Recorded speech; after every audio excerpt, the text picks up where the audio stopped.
I, nearly adult male, hadn't spoken to my father in little over a year until he called me to tell his wife was pregnant and high risk, and he wanted me to help look after her. My reason for not speaking to my father is he had an affair with his wife while he was married to my mom. They worked together, she was his boss technically, and when they found out, they were fired. She was his supervisor, and it was against the rules to be involved with someone you're in a position of power over, but they also did stuff at work, which was also against the rules. They tried to blame Mom and attempted to disparage her to me and others because they were angry Mom was so angry at them. My father's wife said she'd done nothing wrong and didn't like the hostility aimed at her when she was an innocent party. I was a younger teen when this all went down. He brought this woman into our home, expected us to be kind to her and accept that they wanted to be happy together. He expected me to be more welcoming than I was. I told him to go screw himself and that I didn't want to be around either of them, and they were disgusting. My father had every other weekend custody of me through the divorce proceedings, but my mom and I fought and won the ability for me to decide if I wanted to go to his place or not. Once that was in my hands, I stopped all contact with him and refused to step inside his house. So he called me to tell me about his wife's pregnancy and how it's high risk. I didn't answer, but he left a voicemail. He called me back a few times until I answered.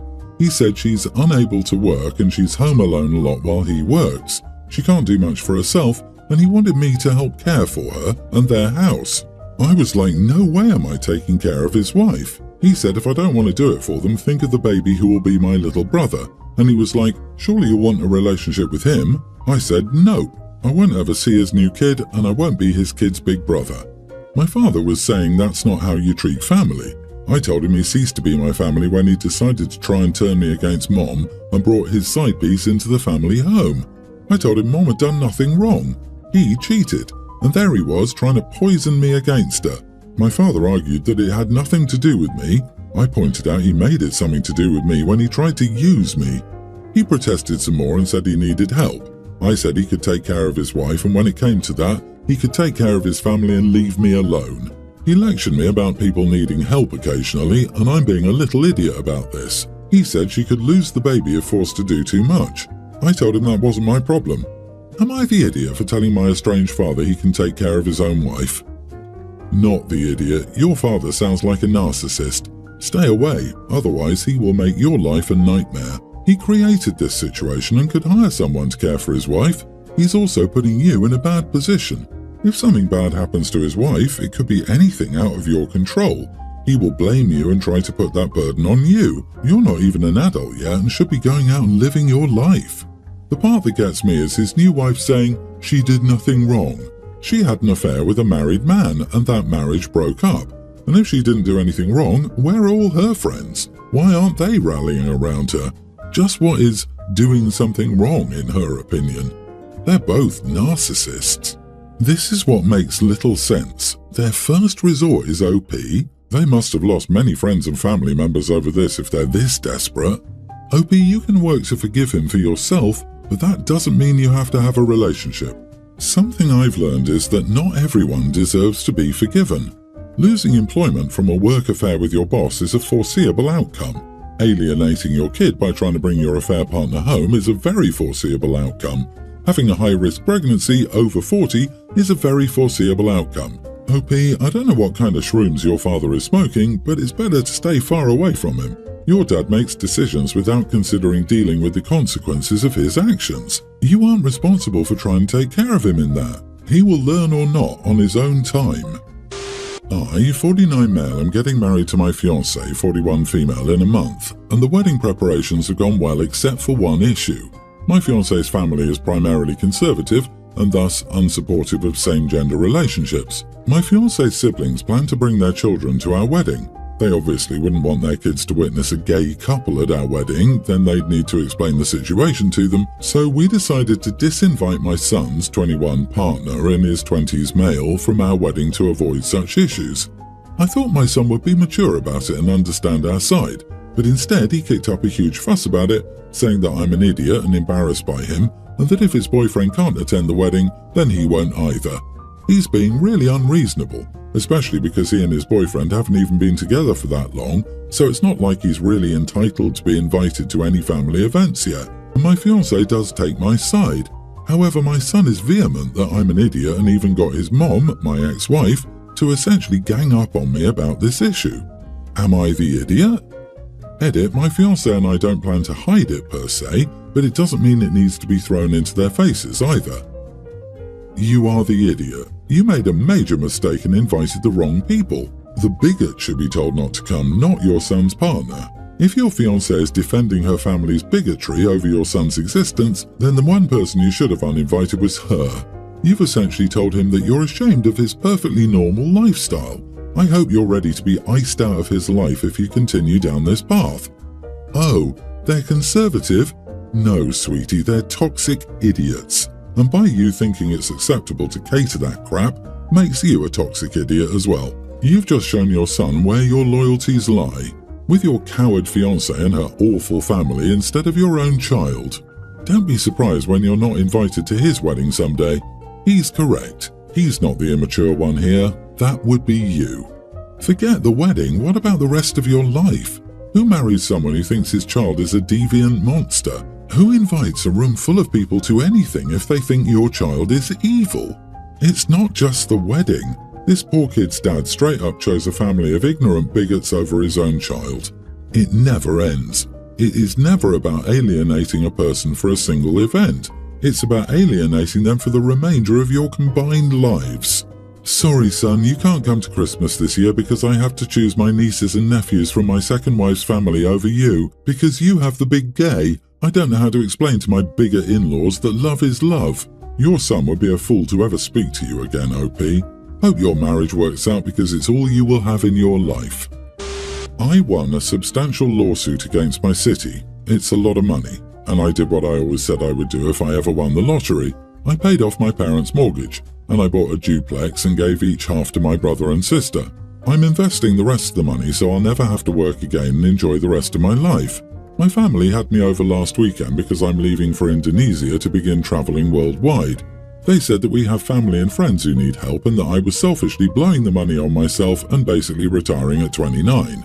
I said that I'd already done a lot for my immediate family and that if they felt so strongly about it, between the three of them, they had over $1 million in equity that they could tap with a loan.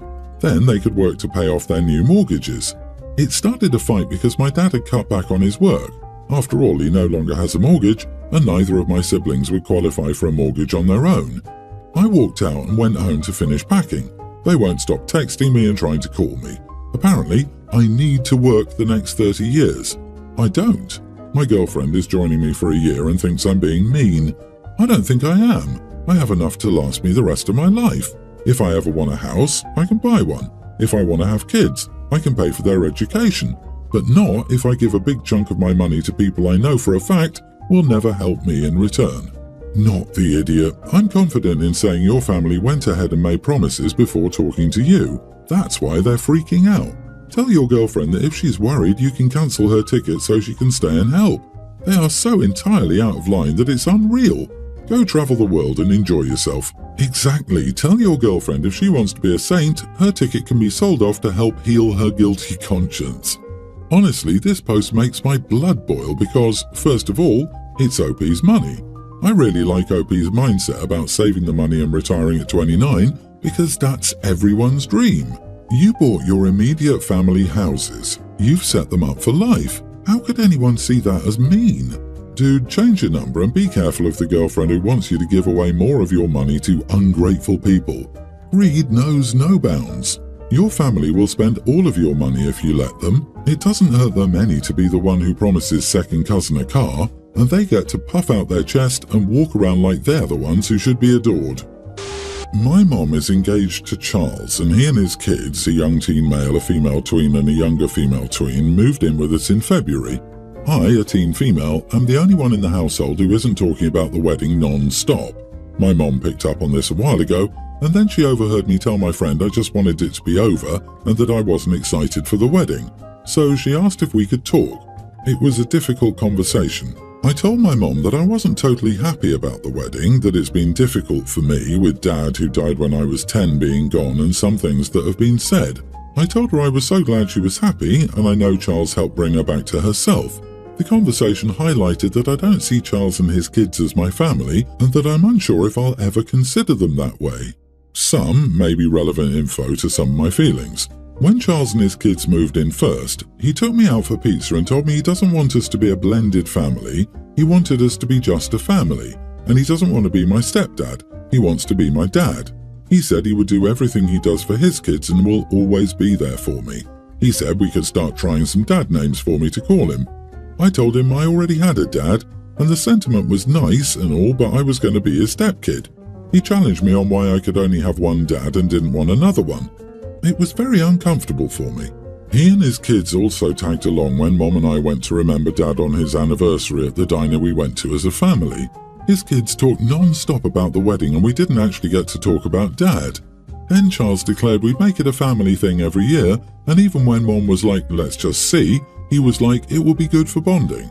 I didn't like that at all. It was the first time I went and did a solo thing to remember Dad because I hated every second of the diner experience.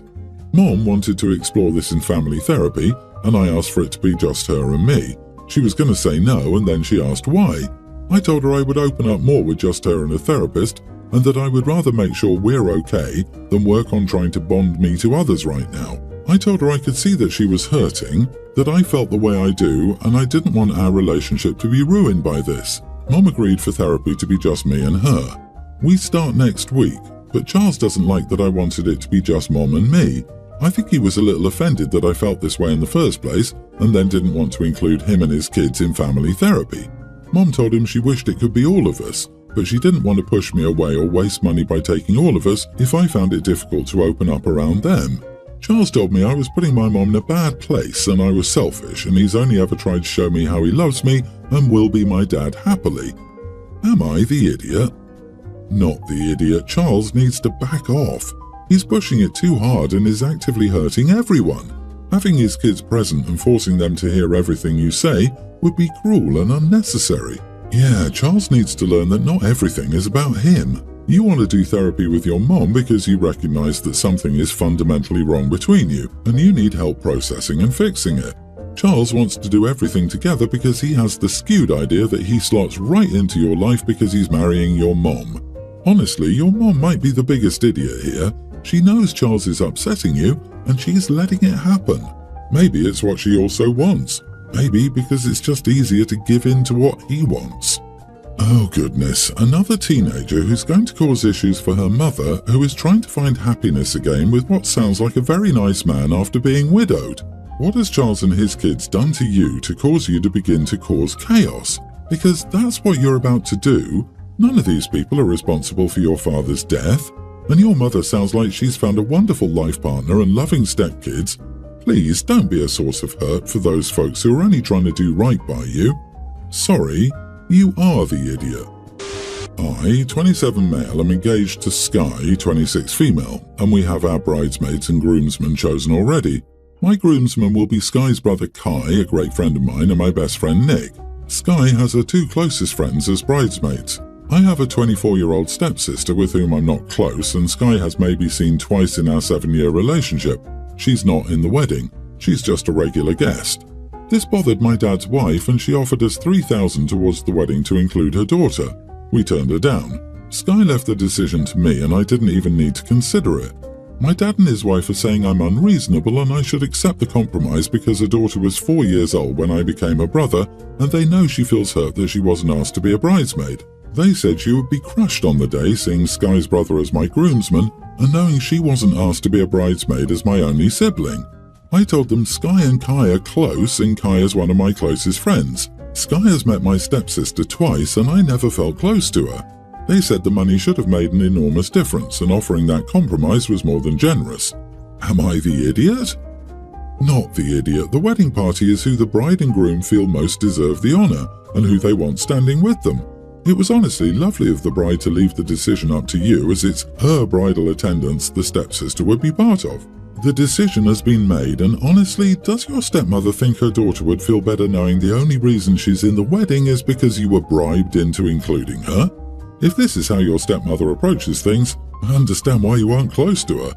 I can't imagine your parents are really thinking this through. I'd be devastated to learn I was made a bridesmaid because my parents paid the couple getting married to include me. How can they not see how that's so much worse than being a regular guest? God, that would be so humiliating. I can't even imagine being in that situation.